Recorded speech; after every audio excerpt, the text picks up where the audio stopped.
हुन्छ। हामीहरू आजको वचन म पुरानो नियमबाट बाँड्न गइराखेको छु। यर्मियाको पुस्तक 29को 1 देखि 14सम्म हामी पढ्नेछौँ अनि त्यसपछि त्यसको अलिकति केही व्याख्या म तपाईहरुको बीचमा गर्नेछु।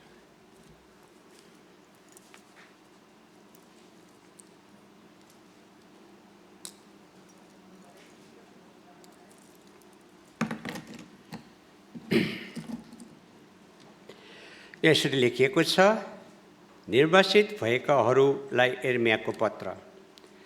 बचेका धर्मगुरुहरू अनि पूजाहारी, अगमवक्ता र सबै मानिसहरूलाई जसलाई नबुकदनेस्सरले यरुशलेमबाट बेबुलोनमा निर्वासित गरेर लगेका थिए, तिनीहरूलाई यर्मिया अगमवक्ताले पठाएको पत्रको कुरा यी नै हुन्।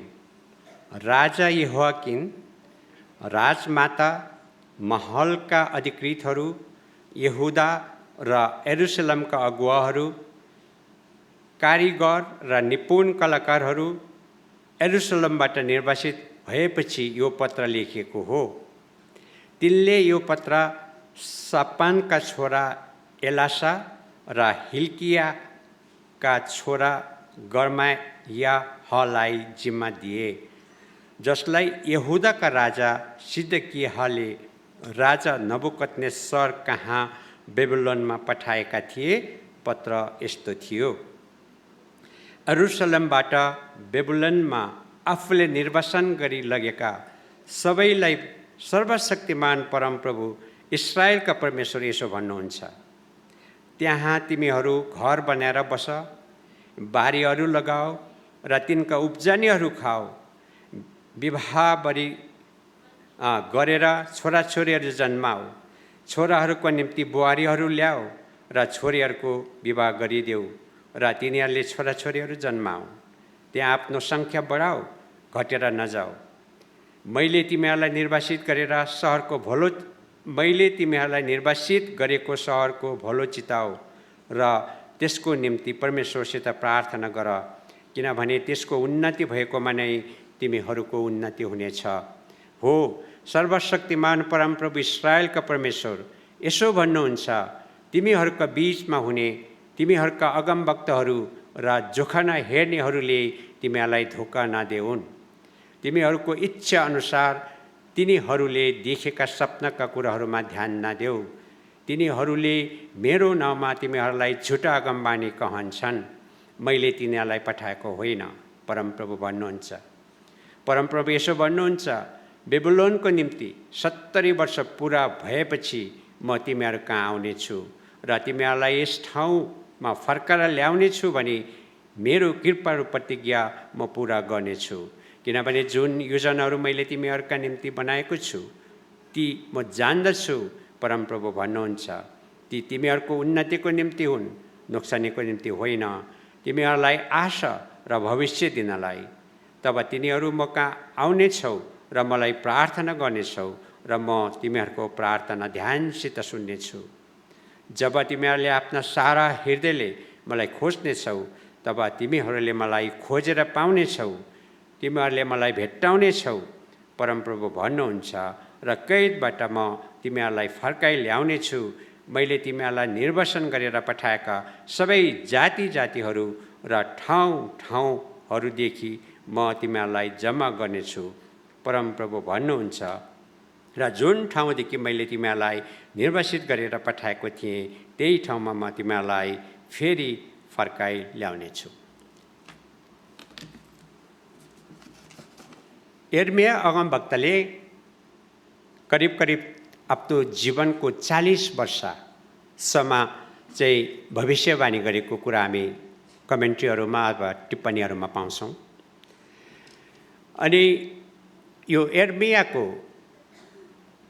कार्यकाल चाहिँ यहुदा राज्यको अन्तिम 5 राजाहरूको शासनकालसँग चाहिँ मिलेको छ अथवा मिलजुल हुन्छ भनेर लेखिएको छ। हामीलाई थाहा छ, सुलेमान राजापछि इस्रायल राज्य 2 भागमा बाँडियो, उत्तरी भाग र दक्षिणी भाग।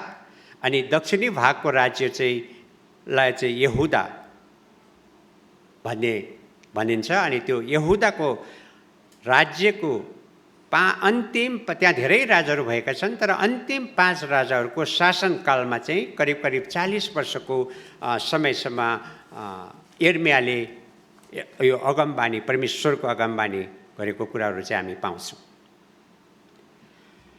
अहिले अब यहाँ हामीले पढ्दाखेरि यहाँ चाहिँ के भनेको छ भन्दाखेरि बेबुलोनका राजा नबुकदनेस्सरले यहुदाका राजा र त्यहाँका अधिकारीहरू अनि त्यहाँका व्यक्तिहरूलाई फेरि पनि कैद गरेर अथवा निर्वासित गरेर लगेको कुरा हामी अहिले यहाँ 1बाट चाहिँ पाउँछौँ। 1, 2 र त्यसमा हामीहरू पाउँदछौँ। तर यसमा हामीले चाहिँ पढ्दाखेरि के गर्छ भने बच्चेका धर्मगुरुहरू भनेर लेखेको छ। पहिलो बच्चेका भनेका छन्। यो भनेको मतलब चाहिँ यो त्यहाँ आएर त्यो यरुशलेम सहरलाई अथवा यहुदा राज्यलाई चाहिँ आक्रमण गरेको यो पहिलोपल्ट चाहिँ होइन। बेबुलोनकै राजाहरूले पनि योभन्दा पहिला त्यहाँ आएर आक्रमण गरेर त्यहाँका व्यक्तिहरू लिएर गएको कुरा चाहिँ करिब करिब 609 ईसा पूर्वमा त्यो गरेको कुरा हामी कमेन्ट्रीहरूमा पाउँछौँ।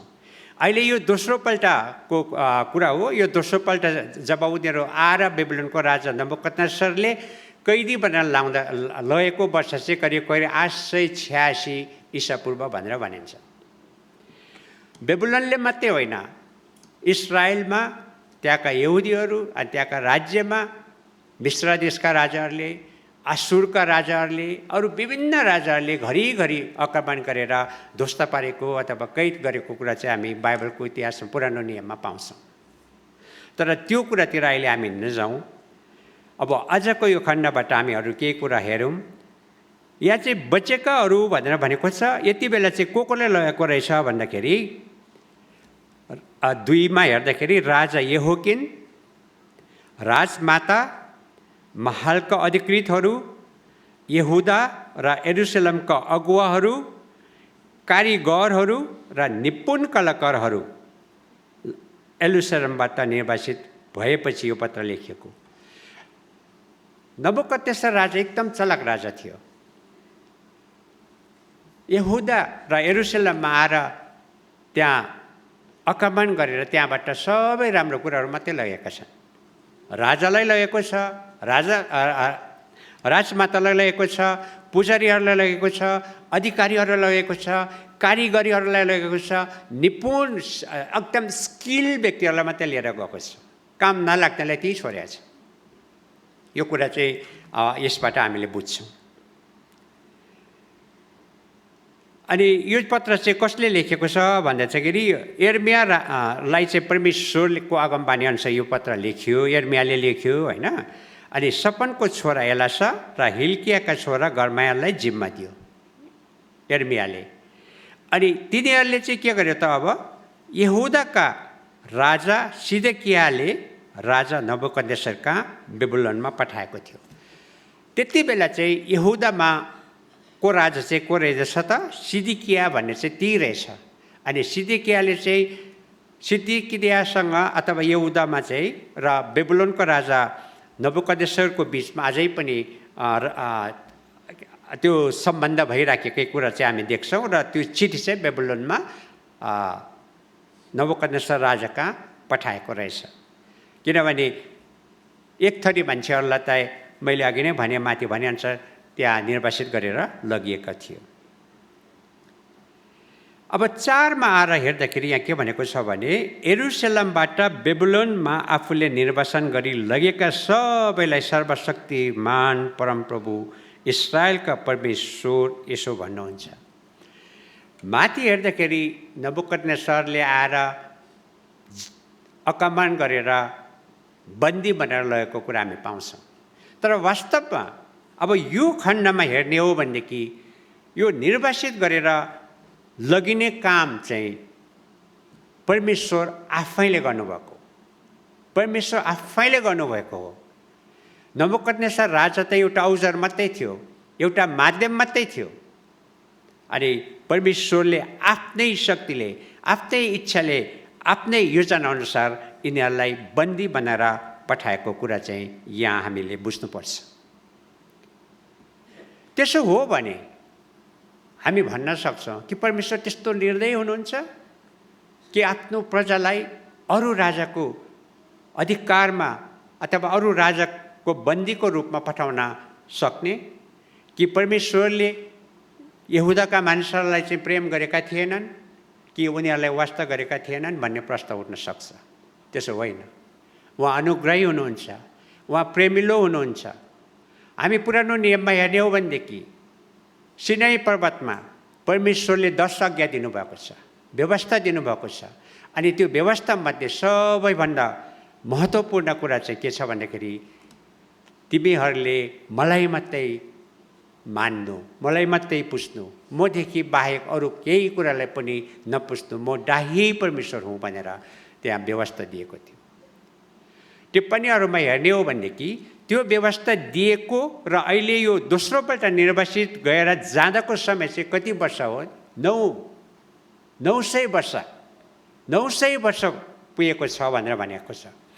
त्यो 900 वर्षसम्म परमेश्वरले सधैँभरि उनीहरूलाई यसो अगमवक्ताद्वारा यसो नगर, यो काम नगर, मूर्ति पूजा नगर, बेविचार नगर, मलाई मात्रै मान, मदेखि अरू देवदेवतालाई नमान भनेर 900 वर्षसम्म उहाँ धैर्यवान भएर बस्नुभएको छ। एक दिन होइन, 2 दिन होइन, अनि 9 महिना पनि होइन, 900 वर्षसम्म चाहिँ उहाँ अनुग्रही भएर चाहिँ बसिराख्नु भएको छ। त्यस कारणले हामीले परमेश्वरलाई तपाईँ दुष्ट, तपाईँ निर्दयी परमेश्वर हुन्छ भनेर औँला ठहराउन पाउँदैन। केही नलागिसकेपछि अब त भएन, यिनीहरूलाई केही समयको लागि चाहिँ अनुशासनमा राख्नै पर्छ भनेर चाहिँ परमेश्वरले यो कुरा चाहिँ गर्नुभएको। तर पनि उहाँले निर्वासित गरेर लाँदाखेरि परमेश्वरले उनीहरूलाई त्यागेको छैन। त्यसै कारण त यहाँ पत्रमा के भन्छ भन्दाखेरि 2-3वटा कुरा यहाँ भनेको छ। 5 मा त्यहाँ तिमीहरू घर बनाएर बस, बारीहरू लगाऊ र तिनका उब्जनीहरू खा। पहिलो कुरा के छ भन्दाखेरि घर बनाएर बस्ने, खेतीपाती गर्ने भनेर यहाँ भनेको छ। यसबाट हामी के बुझ्छौँ भन्दाखेरि यो चाहिँ छोटो समयको कुरा चाहिँ छैन। अब त्यहाँको बसोबास चाहिँ लामो समय हुन्छ जस्तो चाहिँ लागिराखेको छ। तपाईँ हामी बुझ्न सक्छौँ परमेश्वरले चाहिँ इस्राएलीहरूलाई मिस्र देशबाट निकालेर कानान देशतिर, प्रतिज्ञाको देशतिर लाने बेलामा 40 वर्षसम्म उजाड समेत उता गर्दाखेरि परमेश्वरले कहिल्यै पनि तिमीहरू घर बनाएर बस भनेर भन्नुभयो। कहिल्यै पनि तिमीहरू बारीमा अन्न बाली लगाएर चाहिँ खेतीपाती गरेर खाऊ भनेर भन्नुभएको छैन। 40 वर्षसम्म उनीहरू पालमा बस्यो। उनीहरूले चाहिँ दैनिक रूपमा स्वर्गबाट परमेश्वरले दिनुभएको मन्ना खाए, किनभने त्यो चाहिँ टेम्पोररी कुरा थियो, उनीहरू हेरिराख्नुपर्ने अवस्था थियो।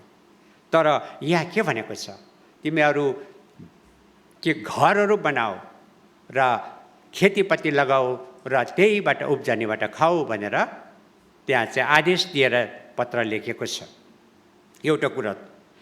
दोस्रो कुरा के हो भनेदेखि घर बनाउनको लागि बन्दीहरूले अनि अप्रवासीहरूले, गैर नागरिकहरूले घर बनाउन सक्ने नियम त्यति बेला पनि थिएन। अहिले हाम्रै नेपालमा पनि तपाईसँग नागरिकता छैन भने तपाईँले जग्गा किन्न सक्नुहुन्न, तपाईँसँग नागरिकता छैन भने तपाईँले घर बनाउन सक्नुहुन्न। अब यहाँबाट हामी के बुझ्छौँ भने परमेश्वरले निर्वासित भएर लगे पनि त्यहाँ चाहिँ एउटा बन्दीको रूपमा, गैर नागरिकको रूपमा होइन, तर तीकै जनताको रूपमा अनि खुला रूपमा, स्वतन्त्र रूपमा त्यहाँ बसोबास गर्न पाउने र घर बनाउन पाउने, खेतीपाती गर्नलाई जग्गा किनेर खेतीपाती गर्न पाउने अवस्था चाहिँ त्यहाँ हामी देख्छौँ। त्यसकारणले उनीहरू बन्दी गरेर भए तापनि नबुकदनेस्सर राजाको हृदयमा काम गरेको कारणले, परमेश्वर त्यहाँ भएको कारणले, उनीहरूसँग भएको कारणले नबुकदनेस्सर राजाले उनीहरूलाई नागरिक सर नै त्यहाँ व्यवहार गरेको कुरा चाहिँ यसबाट हामी बुझ्न सक्दछौँ। एउटा कुरा चाहिँ मानिसहरूको चाहिँ एकदम बेसिक कुराहरू, आधारभूत कुराहरू चाहिँ के भन्छ, घाँस, बाँस र कपस भनेर भन्छ। अनि यो चाहिँ जरुरत थियो। अनि त्यसको लागि तिमीहरू त्यहाँ त्यस्तो गर, यसो गर भनेर परमेश्वरले चाहिँ यहाँ आदेश दिएको कुरा हामी पाउँछौँ, पहिलो कुरा। अनि दोस्रोमा 6मा के छ भन्दाखेरि विवाहबारी गरेर छोराछोरीहरू जन्माओ भन्छ। अब यो पहिलो पुस्तकको यो मान्छे गएको छ। अब त्यसले के भन्छ भनेदेखि तिमीहरू विवाहबारी गरेर छोराछोरी जन्माओ भनेको छ। छोराछोरी जन्माओ भनेपछि त्यो दोस्रो पुस्ता भयो, उनीहरूको त्यहाँ दोस्रो पुस्ता भयो। अनि छोराहरूका निम्ति बुहारीहरू ल्याऊ। अब त्यो दोस्रो पुस्तालाई पनि बिहा गरिदियो अरे, छोराहरूको लागि चाहिँ बुहारी ल्याऊ अरे, छोरीहरूको पनि बिहा गरिदियो अरे। अनि दोस्रो पुस्ताले पनि के गरोस् अरे, र तिनीहरूले के भन्छ सया, छोराहरूका निम्ति बुहारीहरू ल्याऊ र छोरीहरूको विवाह गरिदेऊ र तिनीहरूले छोराछोरीहरू जन्माउन्। तेस्रो पुस्ता पनि कुरा चाहिँ योजना यहाँ छोटो समयको योजना छैन। तिमीहरू राम्रै गरेर बस्नुपर्छ, त्यहाँ लामो समयसम्म बस्नुपर्छ। त्यस कारणले त्यहाँ तिमीहरूले के गर्नुपर्छ भनेर भनिराखेको छ। या अनि यसरी बिहाबारी गर्नुको पछाडिको उद्देश्य के हो त? सङ्ख्यामा तिमीहरू नघट भनेको छ। जुन ठाउँमा तिमीहरू छौ, बन्दी देशमा, के अरे गैर देशमा, अरूको देशमा नै भए ता, प्रवासी भएर बस्नु परे तापनि, निर्वासित भएर बस्नु परे तापनि तिमीहरूको सङ्ख्यामा नघट, तिमीहरू बढ्दै जाऊ भनेर चाहिँ परमेश्वरले भन्नुभएको छ। परमेश्वरको इच्छा आफ्नो छोराछोरीहरू, आफ्नो प्रजा चाहिँ बढ्दै जाओस् भन्ने नै हुन्छ।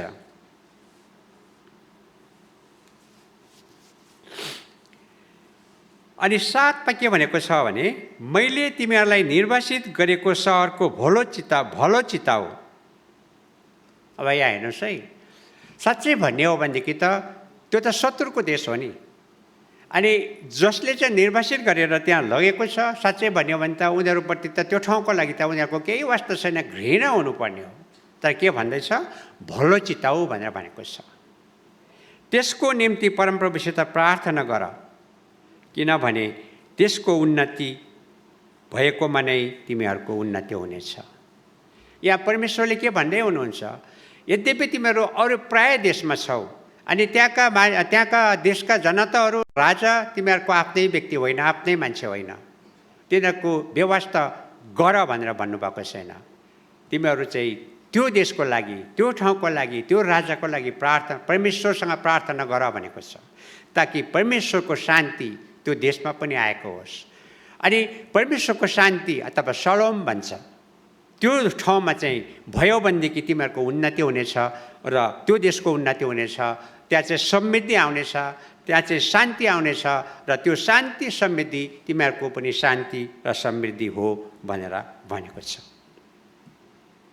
अनि अर्को कुरा यहाँ मुख्य कुरा के भनेको छ भने 8मा हो, सर्वशक्तिमान परमप्रभु इस्राएलका परमेश्वर यसो भन्नुहुन्छ, तिमीहरूको बीचमा हुने तिमीहरूका अगमवक्ताहरू र जोखाना हेर्नेहरूले तिमीहरूलाई धोका नदेऊन्।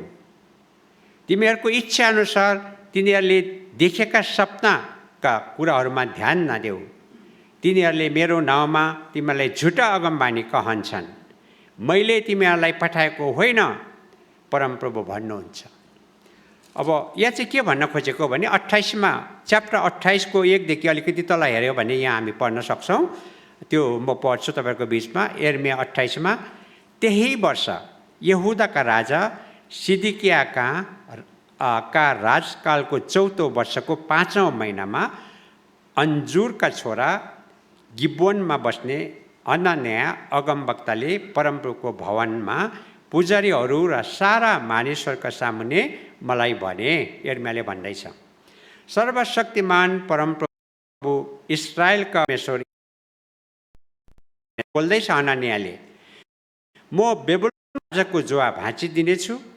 बेबुलोनको राजा नबुकदनेस्सरले परमप्रभुको भवनका जति पनि मालसामानहरू यस ठाउँबाट बेबुलोनमा लगेको थियो, ती सबै 2 वर्षभित्रमै म फेरि यस ठाउँमा फर्काउनेछु। अनि यहुदाका राजा यहोयाकिमका छोरा यहोयाकिन र यहुदाबाट लगेका सबै निर्वासित भएकाहरूलाई म फेरि यस ठाउँमा फर्काएर ल्याउनेछु। परमप्रभु भन्नुहुन्छ, किनभने म बेबुलोनका राजाको जुवा भाँचिदिनेछु। अब यो यहाँ भएको अगमबाणी र यहाँ परमेश्वरले चिठीमा लेखेको कुरा मिलेको छैन। हेर्नुहोस्, बाजिएको छ। अनि परमेश्वरले अहिले यहाँ 8बाट के भन्छ भने, ती व्यक्तिहरूले जे कुरा भनेको छ त्यो तिनीहरू झुटा अगमवक्ता हुन्, मैले तिनीहरूलाई पठाएको होइन। अनि ती व्यक्तिहरूले गरेको झुटा कुरामा तिमीहरू भरोसा नगर। तिनीहरूले भनेको कुरा ठिक होइन। 2 वर्षमा बेबुलोनमा फर्केका व्यक्तिहरू फर्किँदैनन्। अनि नबुकदनेस्सरको शक्ति पनि 2 वर्षमा उसको जुवा भाँचिदिन्छु भनेको मतलब चाहिँ के हो भने, नबुकदनेस्सरबाट त्यहाँ लगेका व्यक्तिहरू चाहिँ छुटकारा पाउने छैन भनेर यहाँ परमेश्वरले भन्न खोजेको छ। अनि ती चाहिँ झुटा अगमवक्ता हुन्, तिनीहरूलाई मैले पठाएको होइन। तिनीहरूले जे कुरा भनेको छ त्यसमा तिमीहरू चाहिँ विश्वास नगर भनेर भनेको छ। किनभने यहाँ 10मा लेखेको छ, परमप्रभु यसो भन्नुहुन्छ, बेबुलोनको निम्ति 70 वर्ष पुरा भएपछि म तिमी कहाँ आउनेछु र तिमीहरूलाई यस ठाउँमाबाट फर्काएर ल्याउनेछु भनी मेरो कृपालु प्रतिज्ञामा पुरा गर्नेछु। 70 वर्षको लागि त्यहाँ गएको हो। मैले तिमीहरूलाई 70 वर्ष तोकिदिएको। बेबुलोन राजा भएर बस्नुपर्ने समय चाहिँ 70 वर्ष हो। या अघि 28मा भने जस्तै 2 वर्ष होइन। त्यस कारणले तिनीहरूले भनेको कुरा नमान, ती झुटा अगमवक्ता हुन्, तिनीहरूलाई मैले पठाएको होइन।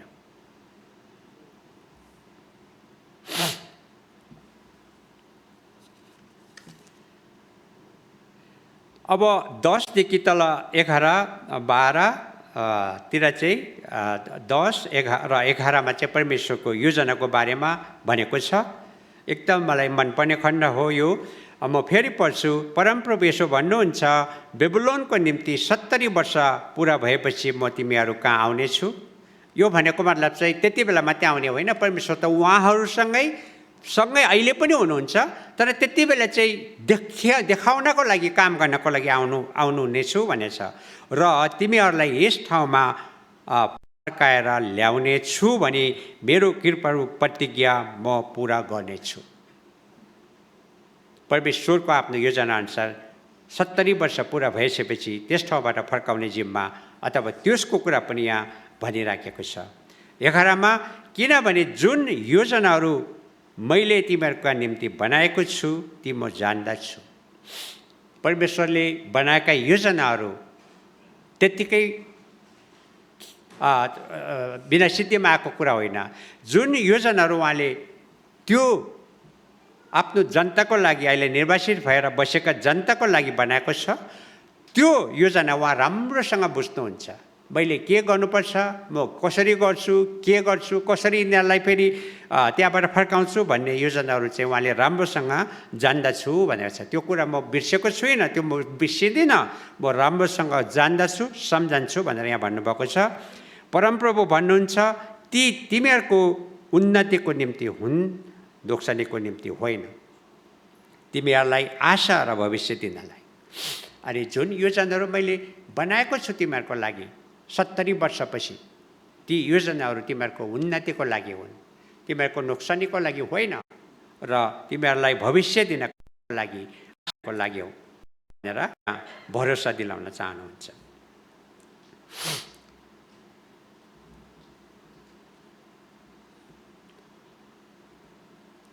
अनि त्यसपछि 12मा यहाँ के भन्नुहुन्छ भने, तिमीहरू म कहाँ आउनेछौ। अब यहाँ हेर्नुहोस् है,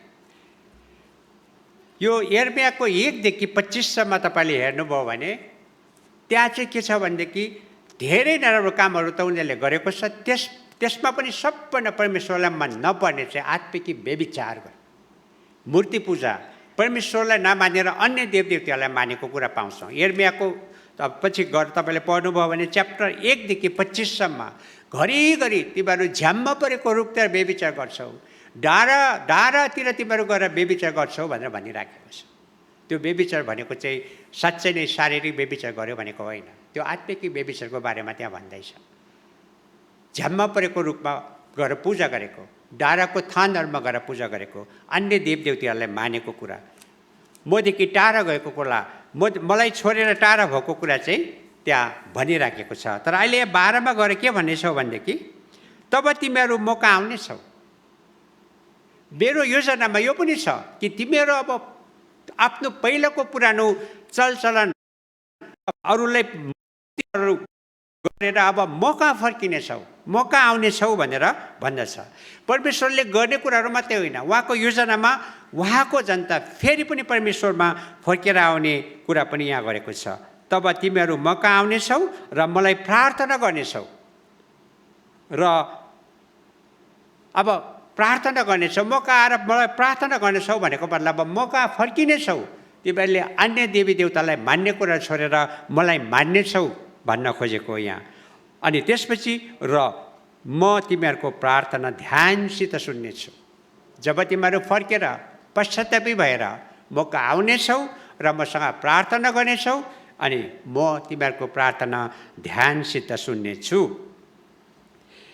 13मा जब तिमीहरूले आफ्ना सारा हृदयले मलाई खोज्नेछौ,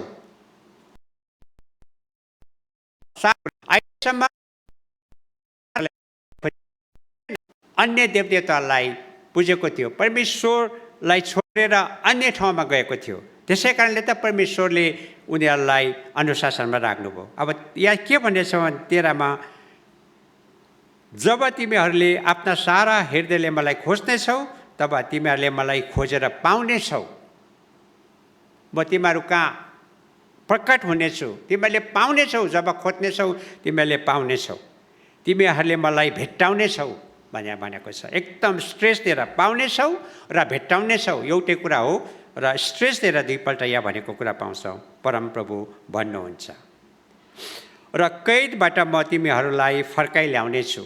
अहिले जसरी तिमीहरू कैदमा छौ म त्यस ठाउँबाट तिमीलाई फर्काएर ल्याउनेछु। मैले तिमीहरूलाई निर्वासन गरेर पठाएको सबै जाति जातिहरू ठाउँहरूदेखि म तिमीहरूलाई जम्मा गर्नेछु। जुन जुन ठाउँमा निर्वासित भएर गएका छन् ती सबैलाई म जम्मा गर्नेछु। परमप्रभु भन्नुहुन्छ र जुन ठाउँदेखि मैले तिमीहरूलाई निर्वासन गरेर पठाएको थिएँ त्यही ठाउँमा म तिमीहरूलाई फेरि फर्काइ ल्याउनेछु। टु मेन्टेन द स्ट्याटस क्वो भनेर भन्छ। यथास्थिति पहिला जस्तो अवस्था थियो त्यही अवस्थामा चाहिँ फेरि म तिमीहरूलाई इस्टाब्लिस गर्नेछु अथवा तिमीहरूलाई स्थापना गर्नेछु, तिमीहरूलाई छुटकारा दिएर ल्याउनेछु र तिमीहरूको र मेरो बिचको सम्बन्ध फेरि पहिलाको जस्तै हुनेछ भनेर परमेश्वरले यहाँ प्रतिज्ञा गरेको कुरा हामी पाउँछौँ। यो त त्यति बेला निर्वासित भएर गएको व्यक्तिहरूको लागि परमेश्वरले गरेको कुरा भयो। अब योसँग हाम्रो सम्बन्ध के होला भनेर अलिकति हामीले सोच्नुपर्ने कुराहरू आउँछ। किनभने परमेश्वर त्यही परमेश्वर हुनुहुन्छ अनि हामी उहाँका छोराछोरीहरू हौँ। जसरी यहुदीहरू थिए, इस्राएलीहरू थिए, हामी पनि त्यस्तै हौँ। अहिलेको हामीले चाहिँ कसरी यसलाई चाहिँ रिलेट गर्न सकिन्छ भन्ने किसिमको कुराहरू हेर्दाखेरि परमप्रभु चाहिँ अनन्तको परमेश्वर हुनुहुन्छ, उहाँ सर्वभौम हुनुहुन्छ। उहाँले हामीलाई सधैँभरि हेरिराख्नुहुन्छ, सधैँभरि देखिराख्नुहुन्छ, सधैँभरि हामीलाई चाहिँ कन्ट्रोल गरिराख्नुहुन्छ। अनि त्यो कुरा चाहिँ हामीले बुझ्नुपर्छ। जसरी त्यति बेलाका यहुदीहरू निर्वासित अवस्थामा जाँदाखेरि पनि परमेश्वर त्यहाँ हुनुभयो, उहाँलाई हेर्नुभयो, उहाँलाई निर्देशन दिएर के गर्ने कसो गर्ने भन्ने किसिमका कुराहरू गर्नुभयो। अनि त्यहाँको शासकलाई नबुकदनेस्सर राजालाई आफ्नो प्रजाप्रति एउटा उदार तरिकाले चाहिँ राज्य गर्नलाई, उदार तरिकाले व्यवहार गर्नको लागि नबुकदनेस्सर राजालाई चलाउनु भएको छ। आज हामीहरू संसारमा छौँ, हामीहरू यस देशमा छौँ। साँच्चै भन्ने हो भने हाम्रो स्वर्गीय नागरिकता त माथि छ। हामी त स्वर्गीय नागरिकहरू हौँ र यो देशको लागि त हामी केही समयको लागि एउटा प्रवासीहरू अथवा तीर्थयात्रीहरू जस्तै मात्रै पनि छौँ। अनि एक हाम्रो यो जुन ठाउँमा हामी छौँ त्यो ठाउँ, त्यो देशको बसाइ चाहिँ हाम्रो एउटा टेम्पोररी कुराहरू मात्रै हो। तर टेम्पोररी कुरा भए पनि इस्राएलीहरूलाई त्यहाँ 70 वर्ष चाहिँ निर्वासनमा बस्नुपर्ने जस्तै हाम्रो लागि पनि परमेश्वरले केही समय तोकिदिनु भएको छ। त्यो हामी जान्दैनौँ कति हो, कसैको लागि केही वर्ष होला, कसैको लागि अब अझ धेरै वर्ष होला। अनि परमेश्वर त्यो समय तोकिदिनु भएको छ। अनि हामीले जान्नुपर्ने कुरा के हो भनेदेखि हामी चाहिँ यसको एक किसिमले वैधानिक रूपमा अथवा राजनीतिक रूपमा यहाँको नाताले हामी नेपाली नागरिक हौँ, तर आत्मिक रूपमा हामी स्वर्गीय नागरिकहरू। हामी चाहिँ यहाँ प्रवासी र केही समयको लागि रहने व्यक्तिहरू मात्रै हौँ। त्यस्तो अवस्थामा जस्तोसुकै अवस्था आए पनि परमेश्वर सर्वशक्तिमान हुनुहुन्छ, उहाँ हाम्रो साथमा हुनुहुन्छ भन्ने कुरा हामीले चाहिँ बुझ्नुपर्छ र त्यो भुल्नु हुँदैन।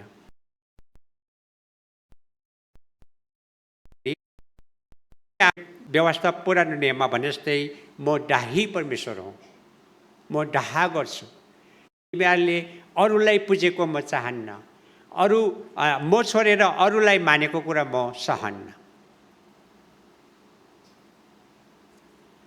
एउटा राजाले आफ्नो प्रजा उहाँप्रति वफादार रहेको चाहनुहुन्छ। नेपालको कानुनले, हामी नेपाली नागरिक भएको कारणले नेपालको कानुनहरू मान्नुपर्छ, नेपालको नियमहरू मान्नुपर्छ। त्यसको विरुद्धमा हामी जानु हुँदैन, गयो भने कानुनी कारबाहीमा हामी पर्छौँ र त्यो सजाय हामीले भोग्नुपर्छ। एउटा श्रीमानले श्रीमती अथवा एउटा श्रीमतीले श्रीमान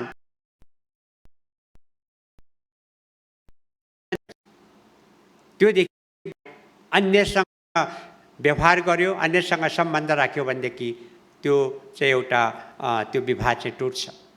त्यहाँ चाहिँ एकदम नराम्रो कुरा आउँछ। परमेश्वर त सर्वशक्तिमान परमेश्वर, सबै कुरा बनाउनु हुने, हामीलाई सृजन गर्ने परमेश्वर हुन्छ। अनि उहाँले हाम्रो के अरे समर्पणता उहाँप्रति मात्रै भएको होस् भनेर अहिले पनि उहाँ चाहनुहुन्छ। त्यस कारणले हामीले उहाँलाई मात्रै मान्नुपर्छ। हामीले उहाँलाई नमान्ने किसिमको कुराहरू, उहाँलाई मन नपर्ने किसिमको कुराहरू गर्नु हुँदैन। विशेष गरेर आत्मिक बेविचार जो चाहिँ मूर्ति पूजाको घरिघरि सबभन्दा बिगाउने, सबभन्दा परमेश्वरलाई मन नपर्ने कुरा त्यही नै हो। हामीहरू मन्दिरमा गएर चाहिँ हामीहरू बेविचार गर्दैनौँ, मन्दिरमा गएर मूर्ति पूजा गरेका छौँ। तर हाम्रो जीवनमा अझै पनि धेरै किसिमका मूर्तिहरू लुकेर बसेको छ। हाम्रो आदत अनि हाम्रो बोली, हाम्रो व्यवहार, हाम्रो सोच, हामीले गर्ने गणगण गर्ने कुराहरू, जो परमेश्वरलाई मन नपर्ने कुराहरू छ, दोष लाउने कुराहरू, क्षमा दिन नसक्ने कुराहरू, यी सबै पनि एउटा मूर्ति पूजा जस्तै हो। त्यो चाहिँ आत्मिक बेविचार जस्तै हो। त्यस कारणले यस्तो कुराहरूबाट हामी होसियारी हुनुपर्छ भन्ने कुरा पनि यसबाट हामी सिक्नुपर्छ। उहाँले हामीलाई प्रेम गर्नुहुन्छ र अनुग्रही परमेश्वर हुनुहुन्छ भन्ने कुरा चाहिँ हामीले कहिल्यै पनि भुल्नु हुँदैन। हामीले काम बिगरे पनि उहाँमा गएर हामीले क्षमा मागिसकेपछि उहाँले हामीलाई त्यो क्षमा दिनुहुन्छ र उहाँले हामीलाई फेरि आफ्नो अँगलोमा राख्नुहुन्छ। त्यो कुरा हामीले भुल्नुहुन्न। अर्को चौथो कुरा चाहिँ हामी जुन ठाउँमा छौँ, जुन देशमा छौँ, जुन परिस्थितिमा छौँ, जुन अवस्थामा छौँ, त्यो ठाउँमा गएर आफूले गर्नुपर्ने कामहरू गरिराख्नुपर्ने हुन्छ। परमेश्वर भोलि आउँला, पर्सि आउँला, के को बेकारमा किन पसल थाप्ने, किन घर बाउने, किन घर जग्गा किन्ने, किन खेती किसान गर्ने भन्ने किसिमको कुराहरू आउन सक्छ। हामीले यो कुराहरू घरिघरि सुनेका छौँ। यो दिन त पक्कै नै पर्व हुन्छ वा आउनुहुन्छ वा कतिजना सबै कुराहरूलाई दिएर चौरमा गएर बसेका भन्थे। यस्ता किसिमको कुराहरूबाट पनि हामीले चाहिँ अलि होसियार हुनुपर्छ। हामी परमेश्वरको घरिलाई जान्दैनौँ। त्यस कारणले अहिले जुन ठाउँमा छौँ त्यो ठाउँमा हामीले दैनिक गर्नुपर्ने कामहरू, रोजगारीको कुराहरू, पसल राख्ने व्यवसाय गर्नुपर्ने कुराहरू, अरूलाई मद्दत गर्नुपर्ने कुराहरू, अरूलाई गर्नुपर्ने कुराहरू, शिक्षा लिने कुराहरू, व्यवहार गर्ने कुराहरू, सबै कुरा गरिराख्नुपर्छ भन्ने कुरा हामीले चाहिँ बुझ्छौँ। अनि अर्को त्यो मात्रै होइन, जुन ठाउँमा छौँ हाम्रो परिस्थितिमा, तपाईँ काम गर्ने अफिसमा तपाईँको साथीहरूले तपाईँलाई घृणा गरिराखेको होला, अथवा त्यहाँको बसले तपाईँले सधैँभरि चाहिँ खेदो गरिराखेको होला, तपाईँले प्रमोसन पनि दिएको छैन होला, अनि त्यो बसको लागि, त्यो ठाउँको लागि, त्यो अफिसको लागि, त्यो साथीहरूको लागि हामीले प्रार्थना गर्नुपर्छ। हामीले उनीहरूको लागि परमेश्वरको शान्ति यस ठाउँमा आओस् भनेर उनीहरूको मन पनि हुन्छ। जुन देश, यो देशको लागि हामी धन्यवादी हुनुपर्छ। यो जुन देशमा हामी छौँ, हामी साह्रै नकारात्मक कुराहरू गर्छौँ, तर हाम्रो त्यस्तो नराम्रो छैन। हाम्रो पद्धति, हाम्रो सरकार त्यस्तो नराम्रो छैन। हो, घटेको छौँ, त्यो शान्ति जुन अहिले हामीले पाएका छौँ, अनि जहाँ चाहिँ हामी नेपाली भएर ठाडो शिर लिएर हिँड्न सकेका छौँ, यो देशको लागि, यो सरकारको लागि, यस ठाउँको लागि, यो व्यवस्थाको लागि हामी क्रिस्चियनहरूले सधैँ शान्ति त्यो आओस् भनेर हामीले प्रार्थना गरिराख्नुपर्छ। हो, केही समयको लागि दुःख कष्ट होला, अपुग होला। अहिले यो पेन्डेमिकको बेलामा, यो रोग व्याधि आएको बेलामा हामी कतिजनाले काम हरायौँ, कतिजनाको व्यवसाय चट्ट भएको छ, अनि कतिजनाको अब विशेष गरेर नानी बाबुहरूको स्कुल नगरेको कारणले उनीहरूको जीवन चौपट्ट भएको छ। धेरै कुराहरू भएको छ। हामी अशान्तिमा छौँ, तर हामीले यो बुझ्नुपर्ने कुरा चाहिँ यो चाहिँ टेम्पररी कुरा हो। परमेश्वरले हाम्रो लागि एउटा योजना बनाउनु भएको छ, असल योजना बनाउनु भएको छ। या 11 भने जस्तै उहाँले बनाएको योजनाहरू उहाँ जान्नुहुन्छ। ती योजनाहरू हाम्रो उन्नतिको लागि, हाम्रो नोक्सानीको लागि होइन। अनि अन्तमा उहाँले हामीलाई यस संसारबाट आफ्नो राज्यमा एक दिन बोलाउनुहुन्छ। एक दिन उहाँ आएर हामीलाई लिन आउनुहुन्छ, अनि त्यो दिन फेरि हामी फर्केर उहाँसँगै हुनेछौँ। यही कुरा सम्झिँदै, यही कुरा एक दोस्रालाई याद दिलाउँदै हामी अहिले जुन अवस्थामा छौँ, अनि त्यो अवस्थामा रहेर अनि त्यहाँ हाम्रो सरकारलाई हाम्रो प्रार्थना गर्दै हामी परमेश्वरप्रति वफादारी भएर अघि बढ्दै जानुपर्ने कुरा आज हामी सिकेका छौँ, सुनेका छौँ। सानो प्रार्थना गरौँ। धन्यवाद, स्तुति, प्रशंसा, महिमा, आदर, भक्ति सदा सर्वदा तपाईँ प्रभुलाई होस्। जे कुरा हामीले सुनेका छौँ, जे कुरा हामीले बोलेका छौँ, यो तपाईँ प्रभुबाट आएको वचन हो, यो तपाईँ प्रभुको आदेश हो।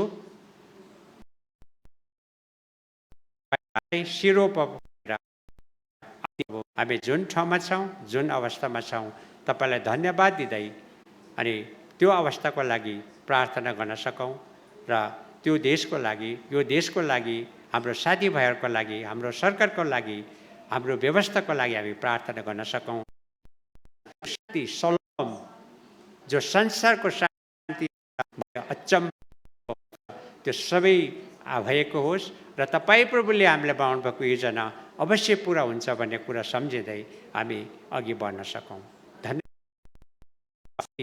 बिन्ती चाहन्छौँ। तपाईँहरू सबैलाई जय मसीह। परमेश्वरले सबैलाई आशिष दिनुभएको